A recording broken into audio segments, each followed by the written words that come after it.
Good morning, children. Now we'll study about the rate of reaction again. We'll study about the rate expression and then the law of mass action. So now we'll write the rate law, and then first we are taking one example. A changes into B, where A is the reactant and B is the product. Now according to the rate law, the rate of reaction is directly proportional to the molar concentration of reactant, that is A. Now we have to define this proportionality sign. So now we have to remove it to calculate the rate. So then we can write this rate is equal to K into molar concentration of A. Now here only one reactant is there and stoichiometric coefficient is also 1. So now we can write this K. K is called as a specific rate constant or the rate constant, or it is also called as the velocity constant. So when we write the rate law, rate is directly proportional to molar concentration of A, and then we write the rate is equal to K into molar concentration of A. So K is called as proportionality constant, which is called as rate constant or velocity constant or a specific rate constant. Now to define K, we put the molar concentration of A is equal to 1 mole per liter. So when you put the molar concentration of A is unity or 1 mole per liter, then the rate will be equal to K. So now we can define the K. The K is defined as the rate of reaction when molar concentration of reactant or reactants, when more than one reactant are present. So reactant or reactants is unity or 1 mole per liter. Its name is specific rate constant. So here the conditions are specified. What conditions are specified? We have to put the molar concentration of the reactant is 1. So again I am repeating, the specific rate constant or the velocity constant is defined as the rate of reaction when molar concentration of reactant or reactants is unity or 1 mole per liter. Now I am writing one more reaction here.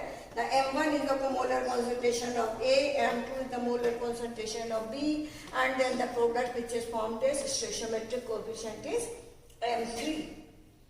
When you apply the law of mass action, then rate is equal to K into A raised to the power M1 and B raised to the power M2 according to the law of mass action. Rate is directly proportional to the product of molar concentration of the reactant with each concentration term raised to the power equal to the stoichiometric coefficient. But when we write the rate law expression, then rate is equal to K into A raised to the power alpha and B raised to the power beta. Now these terms alpha and beta are called as order of reaction. So first we will see what are the characteristics of A. Now what the characteristics of A? A is called as velocity constant. So it is related to the rate of reaction. Higher the value of K, faster will be the reaction, or vice versa. That means lower the value of K, the speed of the reaction will also low. So we can define the K velocity constant. Higher the value of K, faster will be the reaction. Number 1. So number 2. The K does not depend upon the molar concentration of the reactants taken. K does not depend upon the molar concentration of the reactants taken. Now point 3, the value of K depends upon the nature of the reactant taken. It depends upon the nature of the reactant taken, but it does not depend upon the molar concentration of the reactants. Now the next point, the value of K is constant at the given temperature. It means if there is variation in the temperature, then the value of K will vary. If the temperature is given same, then for a particular reaction, the value of K is constant. That's why we are using is as a constant. constant. So at the given temperature, the value of the K is constant. So K is constant at the given temperature. If there is no change in temperature, there is no change in the value of the K. For a particular reaction, the value of K is always constant at the given temperature. So then this way we can write the characteristics of K. I am repeating. Higher the value of K, faster will be the reaction. The K depends upon the nature of the reactant, because the nature of reactant affect the rate of reaction. That's why the K depends upon the nature of the reactant, but it does not depend upon the molar concentration of the reactant. And then the K is constant at the given temperature. So in this way we can write the characteristics of K. If there is no change in the temperature, there is no change in the value of the K for a particular reaction. So K is different for the different chemical reaction, and then it only depends upon the temperature. So when the temperature is same, then the value of K is also same. Now I will write this reaction. Now for the rate law, we can write this rate directly proportional to A. Then we can write rate is equal to K into A raised to the power n. Here the n is called as order of reaction.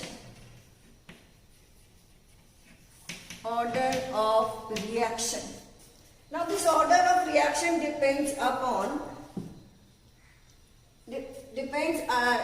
not depend upon the stoichiometric coefficient, because when we write here the 2A, then according to the law of mass action it is equal to 2. But I have written here the n means it does not depend upon the stoichiometric coefficient. So order of reaction is always determined from the experiment. So this is the experimental value. It cannot be determined from the stoichiometric coefficient, because for the single chemical reaction we can balance in different ways. That's why it depends upon only the experimental value. So we have to determine order of reaction. So you cannot write here the stoichiometric coefficient. So n is called as the order of reaction. Clear? Now we take one more example again, like this M1 again, M1 A plus M2B changes into M3C. Now we can write according to the rate is equal to K into molar concentration of A raised to the power alpha, or you can write P, or B raised to the power Q. Now here M1 and M2 are not equal to P and Q, because this P and Q are called as order of reaction. So they are determined experimentally. So you cannot write its value on the basis of the stoichiometric coefficient. Now we can define the order of the reaction. The order of reaction is equal to the sum of the power of the concentration terms. Okay? Now we can write here the order with respect to A is called as P. Now the order with respect to B is called as Q. Now the overall order for the reaction, order of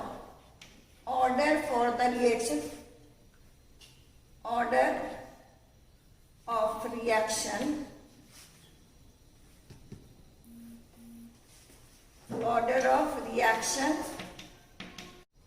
Now the overall order for the reaction is P plus Q. Now these values are determined experimentally. So order of reaction is always determined from the reaction. So we can write here order, so we can write the order with respect to reactant. Now the value of N, that is order. This order n may be an integer number. This may be an integer number. Integer. That is 1, 2, 3, 0, 1, 2, 3, whatever it be. Or a fraction.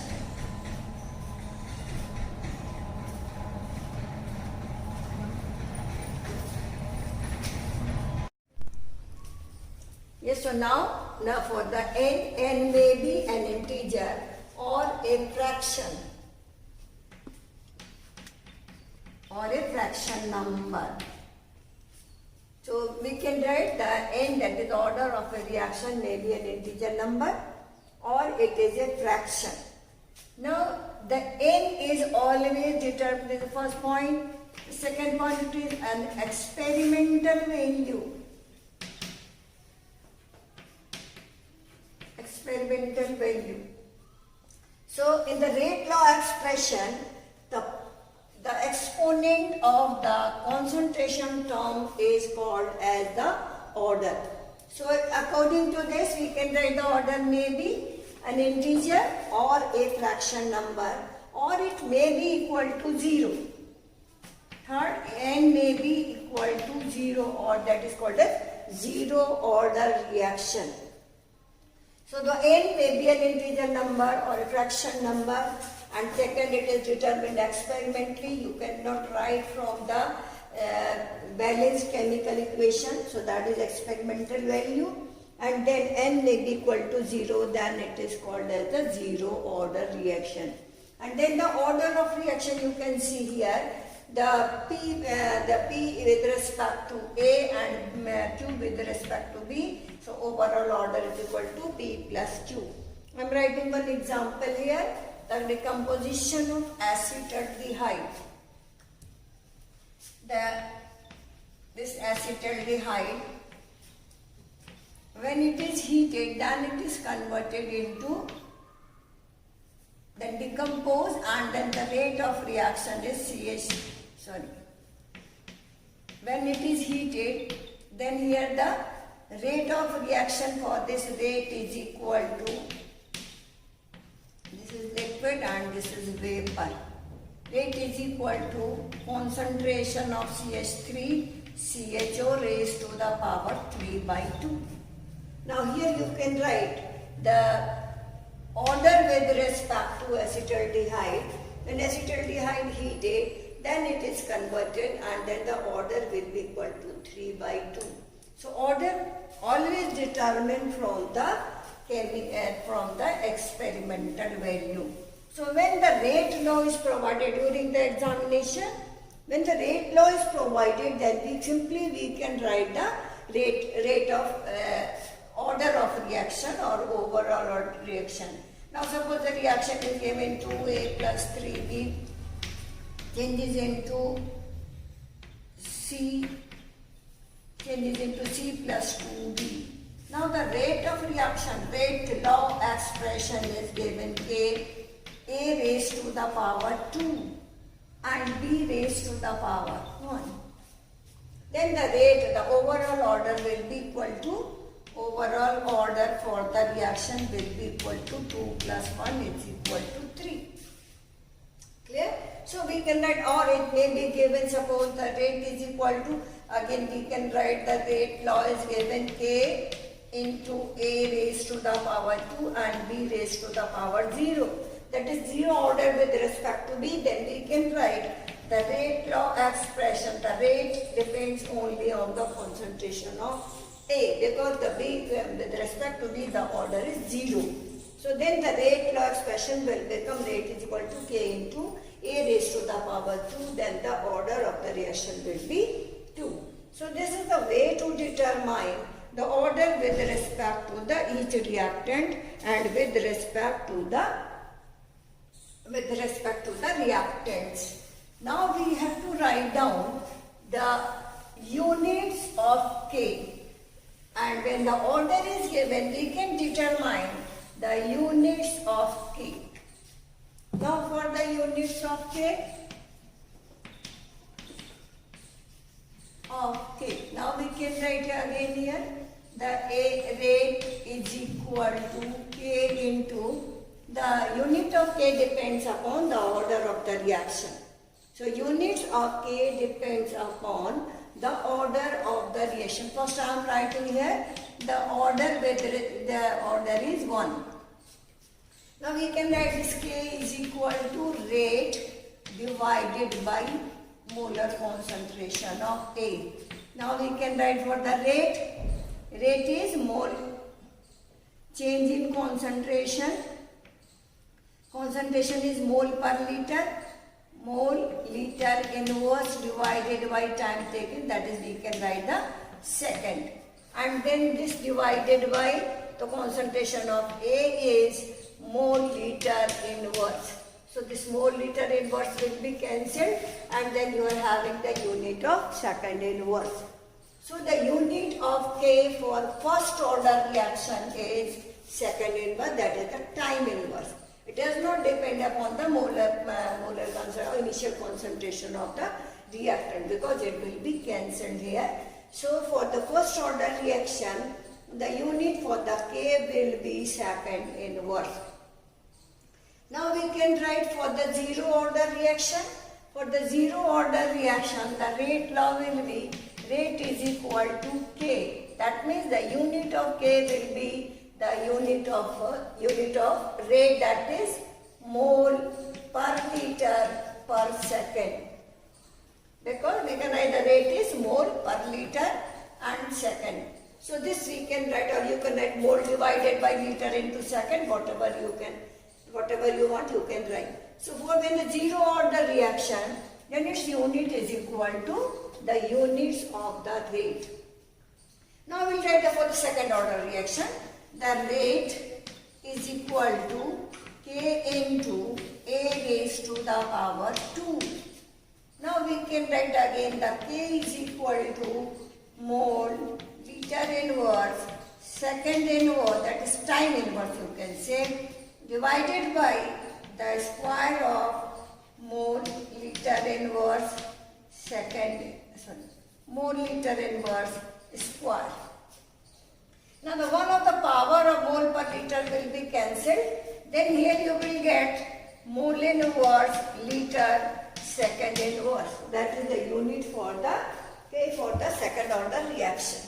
Now a similar way we can write third order reaction. Just you have to replace here 2 by 3. Then here you will get the mole to the power minus 2 and then the liter square and then the second inverse. And I am writing here for third order reaction we can write the rate is equal to K into A raised to the power 3. Then K is equal to rate is mole liter inverse second inverse divided by mole liter inverse raised to the power 3. Then one power will be cancelled and then here the 2 power, then you can write the mole minus 2 liter square and second inverse. That is for the third order reaction. So simply we can write when it is a fraction order, suppose this power is given half, then we can use the power is half, then the half power will be cancelled. Here you will get minus half and here you will get the plus half. So in this way we can find out the units for the K.